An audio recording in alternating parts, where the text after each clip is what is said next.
So I'm gonna tell you guys, oh my god, I suck at YouTube. I'm starting this over. Ready, cut into, okay. So yes, by the title, you can see I was cheated on. And this is the story. I hope you never get cheated on in your entire life. It honestly really sucks. Even though the story is gonna be funny because now I can look back and laugh at it. It really wasn't funny then. And my heart was absolutely torn into every shred. If you ever cheat on someone, I swear to God, I will come to your house.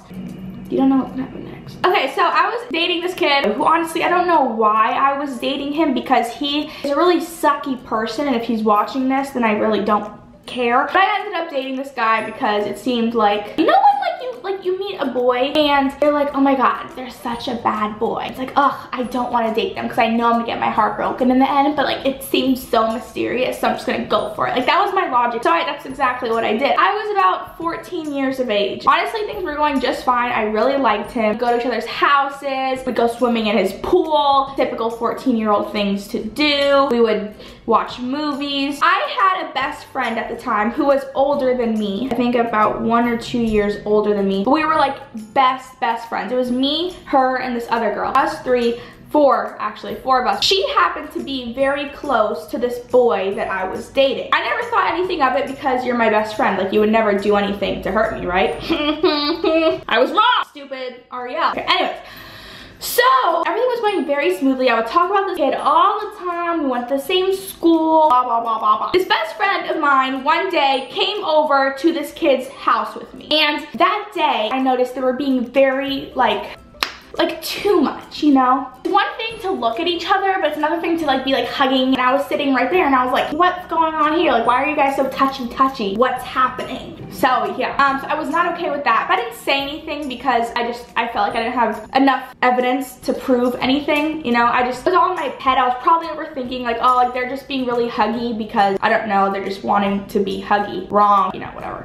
So yeah, she went over to the house with him one day. He was hugging me, obviously, and stuff too. Okay. So, days passed by, we probably went to his house again, we were hanging out, they were still being all huggy and stuff, but I couldn't really say anything because it wasn't that much. I had to switch cameras because my other one died and I lost the charger for it, but I have a higher quality camera now, if that makes anything any better. So fine, we went to this kid's house like every day for a week, whatever. One day, I am in school, sitting, minding my own business, and my friend comes up to me and says, hey, by the way, your best friend, so-and-so, this girl who was close to this kid I was dating, so she went to your boyfriend's house, but you weren't there. And I was like, wait, no, she didn't. She didn't. No, she didn't. She did. It was probably for a project or something. And my friend said, no. And this friend, by the way, is very trustworthy. She said, no, she went to his house and I've heard some things, but I don't know, I'm just gonna let you know. And I was like, okay, no, you can't just tell me half the story and then not finish the story. What happened at his house? So she was like, I don't know, I'm not really allowed to say anything, but you know. And I was like,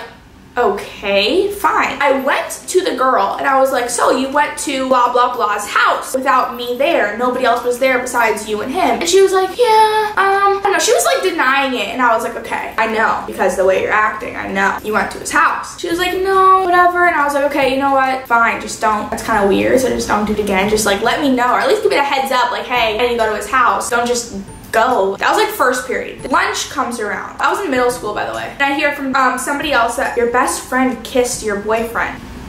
What? No! My best friend kissed my boyfriend. No, she didn't. She wouldn't do that, so no. Answer is no to whatever you're saying, no. And they were like, your best friend kissed your boyfriend. And I was like, no, she didn't. She wouldn't do that. And they were like, oh. Yes, she did. I immediately texted the kid I was dating. I texted this girl. I was like, what the? I'm hearing things from all these people. What's happening? I'm hearing these weird stories. What happened? When I texted them, they didn't really have much to say. They're like, no. Obviously, they were denying it. After school, I went to my best friend and I said, so, you kissed my boyfriend, And she was like, no, are you crazy, Ariel? No, I didn't. Like, I would never do that. And I was like, yes, you did. Because I could tell. Don't you just know someone's lying? This is one of those situations when you just know. I knew she was lying. She couldn't look at me straight in the eye. I just knew something was up. I was like, so you kissed my boyfriend? And she was like, no, I wasn't. I didn't kiss him. And I was like, yes, you did. And she just, right there, she just bursts out crying. And she was like, fine, I did. He pulled me into the bathroom and he kissed me and I couldn't not do it. Heck no. No. I was like, are you serious right now? She was like, I was like, oh my god, ugh, I hate you. I don't know what I said. I know at that moment I was like, for me, looking back at it now, I was with this boy for like 2 months and it was not a real relationship. It was one of those relationships that you forget ever happened. But at the time, this was everything to me. You know, like when you're with someone, that was absolutely everything. So when I found that out, it absolutely tore me into every piece possible. So I was sitting there, I was like in shock when she told me. I still remember at the bike rack, she was there crying, and I got into the car with my other best friends and we were like, huh, we don't like you anymore. It was really petty, but we did it anyway. I got into the car, I started crying, I started listening to breakup songs and everything, and at this point, my boyfriend at the time was still denying that he did it, so he didn't know that I knew. I went to his game, which was right across the street from my house. He was playing football or something, and I broke up with him in person. Yeah, that is my story about best friends being really bad and boyfriends being really bad. It doesn't mean that there's not good boys in this world, because 90% of boys and girls and everybody are very good people. This is just a story about one incident that I had with one boy, and it sucked. I'm over it now, obviously, but don't cheat, and I hope you never get cheated on. And if you do, just watch this video and know time heals all wounds. I've learning, and I've learned time heals all wounds, and it took me time to get over it, but I got over it, and it's okay. If you guys enjoyed this video, make sure to like and subscribe to my channel, because I post every single Thursday. Sometimes I post on Tuesdays. And yeah, I love you so much. Have a wonderful day. Thank you for watching, and comment what other videos you want to see. I'm here for you if it has. I love you. I know it hurts, and it's gonna be okay. I love you. I will see you next Thursday. Bye.